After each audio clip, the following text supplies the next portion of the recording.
Sénégal, bonjour. Ça sent le Neferembam dans le Tchad Abdoul Mbaye. Neferembam pour l'Aïwardais. En tout cas, enquête revient sur le procès en appel dans l'affaire l'opposant à son ex-femme, histoire de révéler Abdoul Mbaye en danger de mort. Et c'est peut-être avec la mort dans l'âme que l'As quotidien souligne que monsieur, le premier ministre de Macky Sall, devenu militant du dégagisme et assis sur des braises, en clair, un an requis contre lui, d'après l'As quotidien qui note que monsieur le procureur veut et par la force dans les mâmes Abdoul Mbaye à Rebus. Ça veut dire quoi? Eh bien, ça veut dire, d'après cette fois 24 heures, que Tchafangi Kham, surtout que les tours se resserrent autour d'Abdoul Mbaye. Mbaye Keba Abdoul, dont l'ex-épouse, en l'occurrence Aminata Diak, réclame 1 milliard de francs CFA, ce que prend pour argent comptant. La tribune gravite autour du débat sur la tension de trésorerie et l'accumulation d'arriérés de paiement. À la question de savoir, mais Anne Khalisbi, eh bien, Macky Sall s'énerve en publiant ces chiffres à lui, nous livre la tribune. Le journal du groupe des médias de révéler les propos de Ngagne, comprenez Macky Sall, à savoir 28,2 milliards de francs CFA payés pour le secteur du BTP et le TER depuis le 15 avril. Vrai ou pas? Argument tiré par les cheveux ou pas? En tout cas, celui qui dans l'As quotidien semble dire aïe Macky,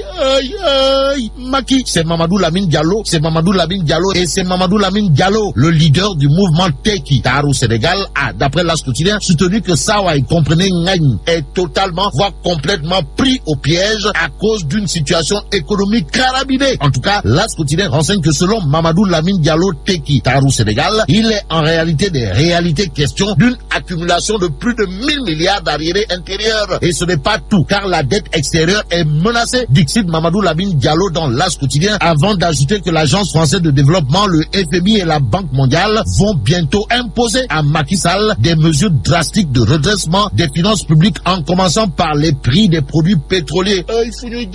Bon, pour parler du pétrole, Source A évoque des dégâts collatéraux de l'affaire Petrotim. En tout cas, le fric noir brûle la presse, d'après Source A. Réumi quotidien de souligner aussi que la guerre du pétrole gagne les médias. En atteste la passe d'armes aux allures de Tchoki fait et Kher final, voire des coups au bas de la ceinture entre le CORED et l'ANPS, indique le quotidien Réumi. D'où le titre qui barre la une du journal Critique, à savoir la presse s'embourbe, voire se chiffonne dans le pétrole toujours. Vox Populi révèle que malgré la répression de sa manifestation la semaine dernière, Arlinou Bok maintient sa pression sur le pouvoir. En tout cas, la plateforme citoyenne remet ça ce vendredi sur le boulevard du Général de Gaulle pour l'éclatement de la vérité dans l'affaire Petrotim, d'après Vox Populi. Le Soleil quotidien au même moment parle d'observation du processus électoral sénégalais, histoire de titrer l'État recadre la mission de l'Union européenne. Aminata Touré, président du Conseil économique, social et environnemental, dans Le Soleil quotidien de déclarer l'UE sort du champ d'observation des élections. Que retenir d'autre sinon la sortie fracassante de Aly Ngouille Ndiaye, ministre de l'Intérieur, dans Le Soleil, qui déclare toute modification ultérieure sera le fait du peuple sénégalais souverain. Et c'est en toute souveraineté que l'Évidence quotidien titre il a tout bas. Péage VDN, Youm, comprenez Oumar Youm, déçoit totalement, voire complètement. En attendant, restons avec l'Évidence quotidien pour terminer. Le journal titre déballage d'une affaire de corruption, Farbangom, où le griot du couple présidentiel enfonce le palais. Et là, mais la tidong